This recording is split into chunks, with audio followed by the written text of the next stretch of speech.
Matilda. Chapter 13. The Weekly Test.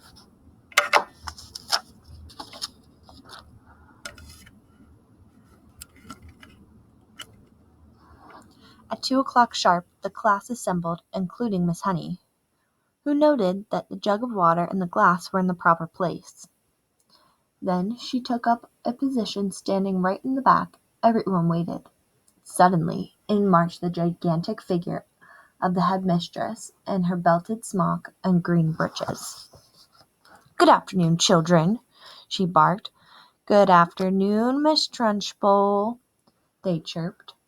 The headmistress stood before the class, legs apart, hands on hips, glaring at the small boys and girls who sat nervously at their desks in front of her.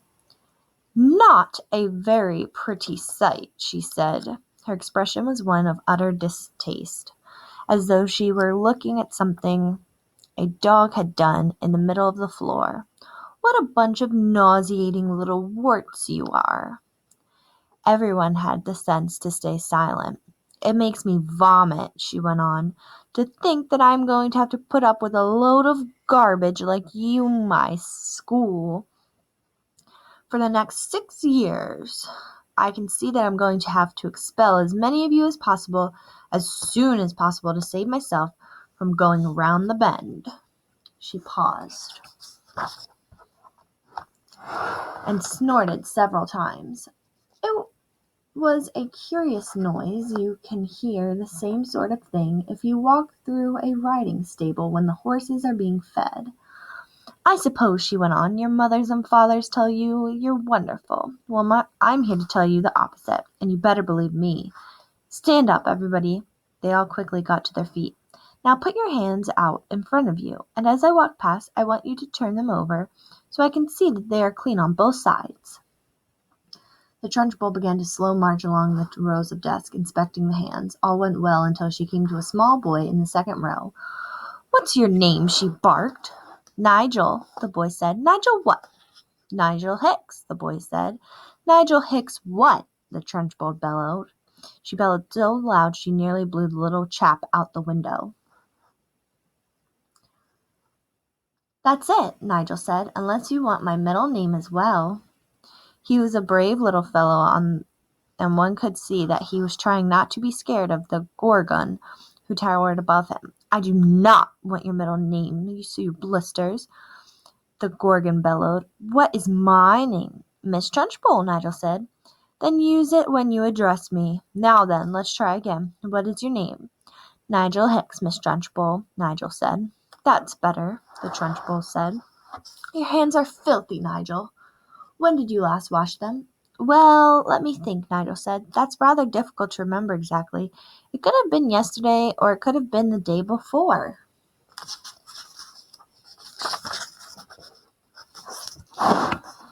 The Trunchbull's whole body and face seemed to swell up as though she were being inflated by a bicycle pump.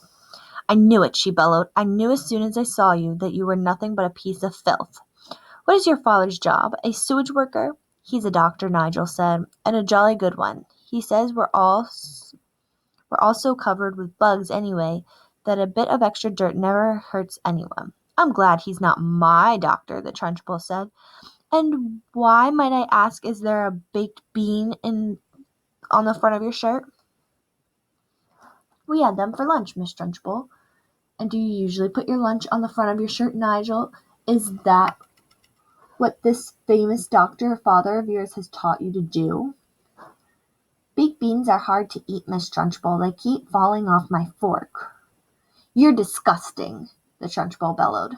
"You are a walking germ factory. I don't wish to see you any more today. Go and stand in the corner on one leg while you face the wall. But Miss Trunchbull, don't argue with me, boy, or I'll make you stand on your head. Now go do as you're told." Nigel went. "Now stay where you are, boy, while I test you on your spelling and see if you've learnt anything at this past week. And don't turn around when you talk. Keep your nasty little face to the wall. Now spell right." "Which one?" Nigel asked. "The thing you do with a pen, or the one that means the opposite of wrong?" He happened to be an unusually bright child, and his mother had worked hard with him at home on spelling and reading.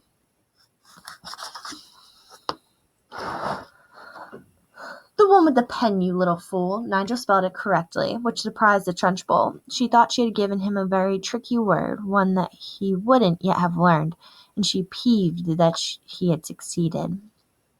Then Nigel said, still balancing on one leg and facing the wall, "Miss Honey taught us how to spell a new very long word yesterday." "And what word was that?" the Trunchbull asked softly. The softer her voice became, the greater the danger, but Nigel wasn't to know this. "Difficulty," Nigel said. "Everyone in the class can spell difficulty now." "What nonsense," the Trunchbull said. "You are not supposed to learn long words like that until you are at least 8 or 9. And don't try to tell me everybody in the class can spell the word. You are lying to me, Nigel." "Test someone," Nigel said, taking an awful chance. "Test anyone you like."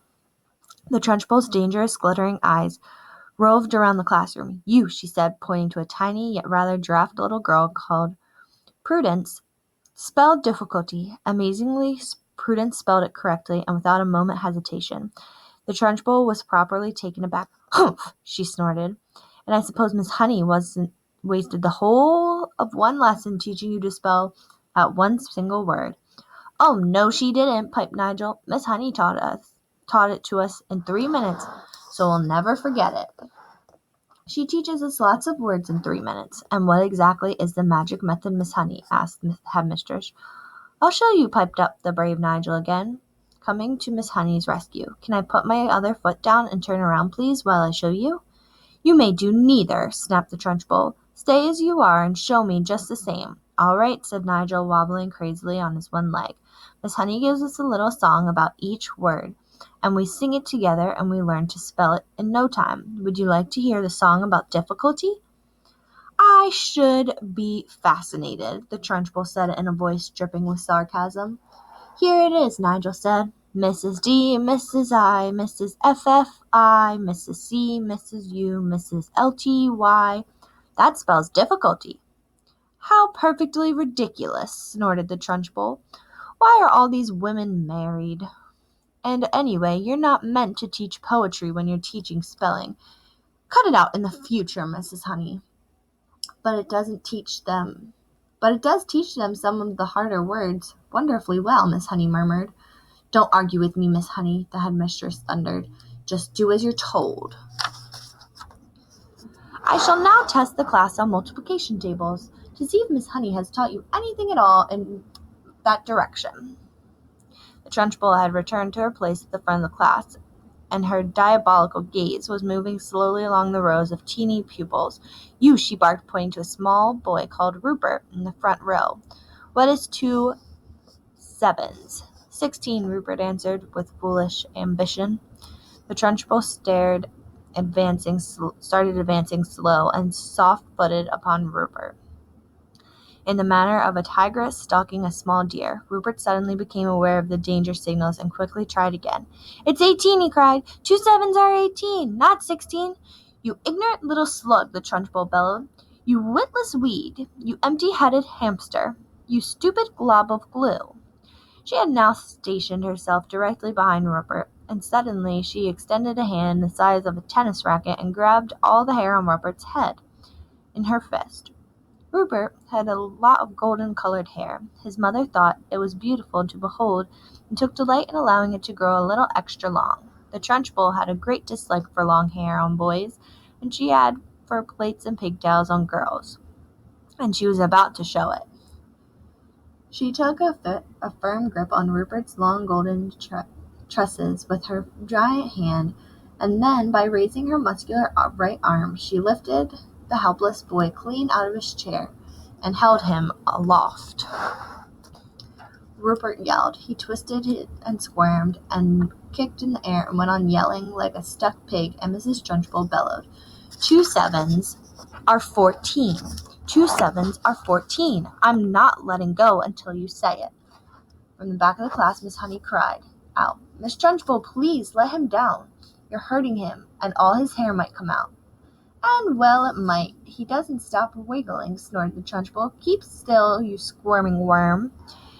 It really was a quite extraordinary sight to see the giant headmistress dangling the small boy high in the air, and the boy spinning and twirling like something out of the end of a string and shrieking his head off. "Say it," bellowed the Trunchbull. "Say 2 sevens are 14.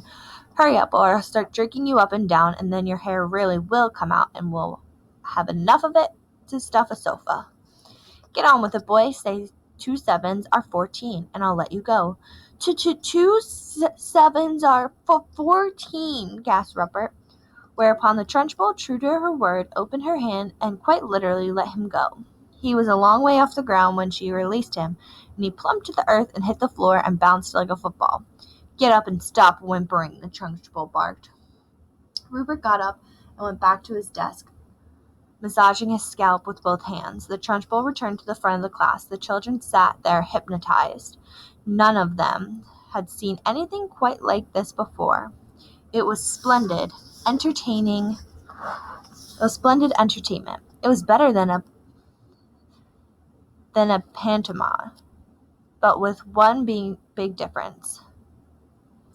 In this room there was an enormous human bomb in front of them, which is liable to explode and blow someone out of the bits at any moment.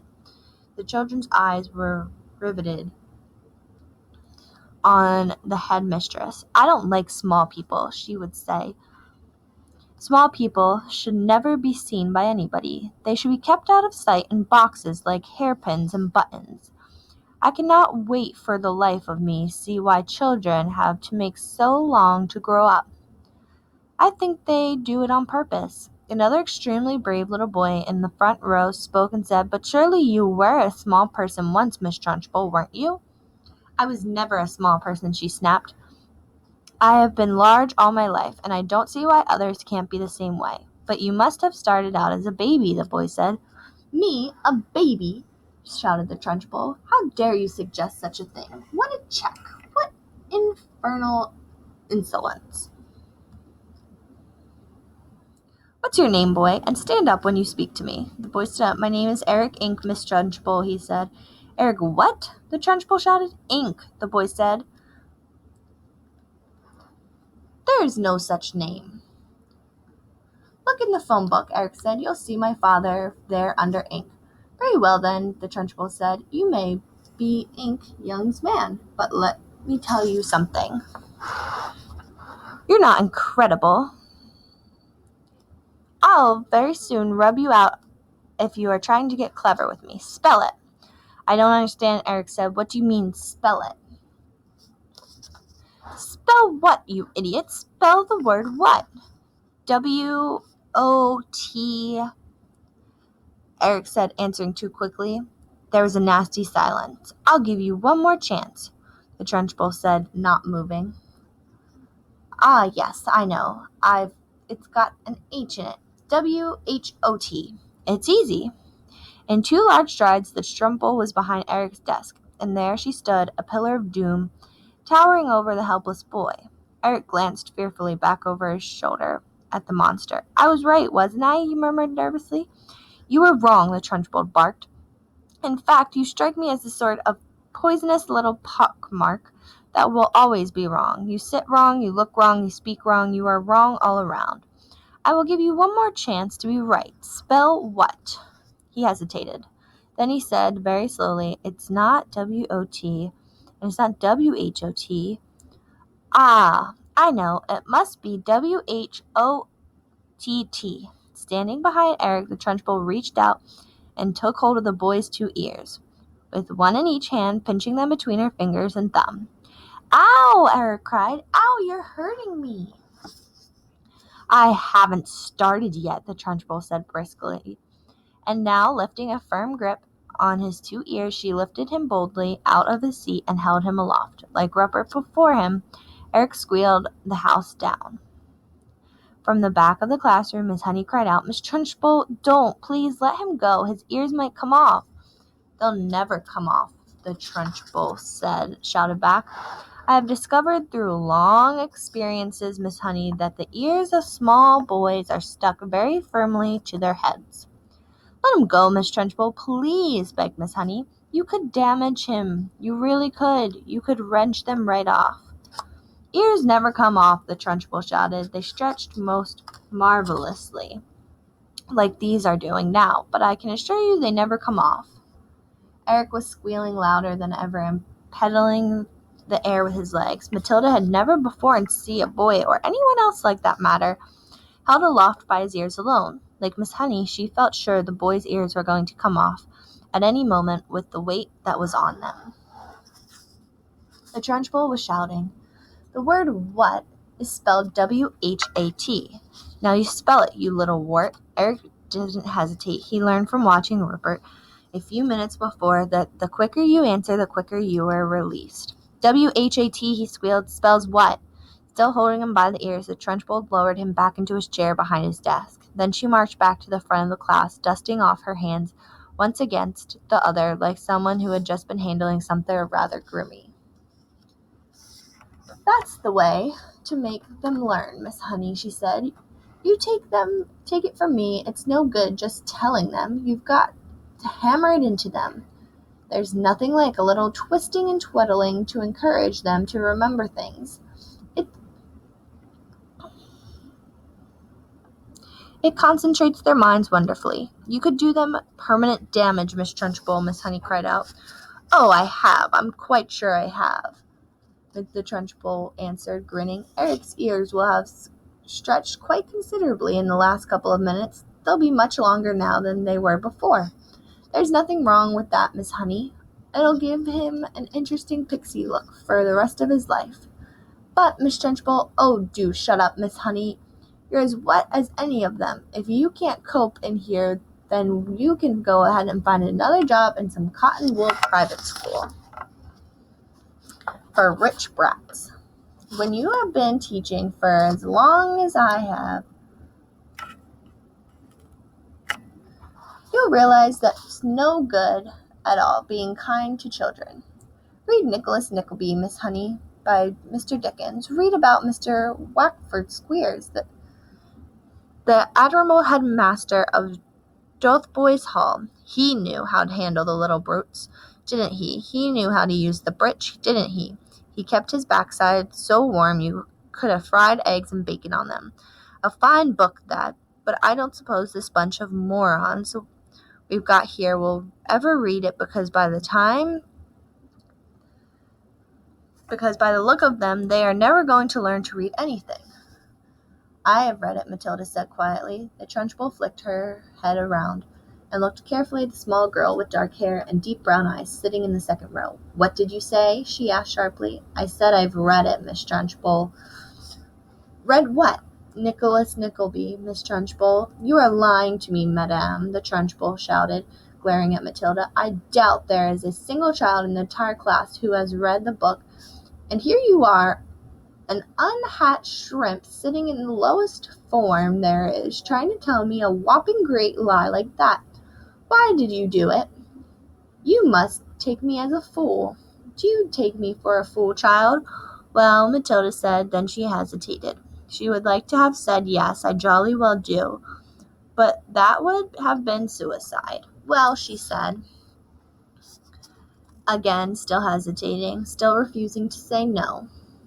The Trunchbull sensed what the child was thinking, and she didn't like it. "Stand up when you speak to me," she snapped. "What is your name?" Matilda stood up and said, "My name is Matilda Wormwood, Miss Trunchbull."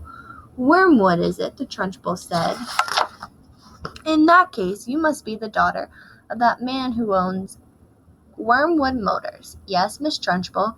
"He's a crook," the Trunchbull shouted. "A week ago he sold me a second-hand car that he said was almost new. I thought he was a splendid fellow then.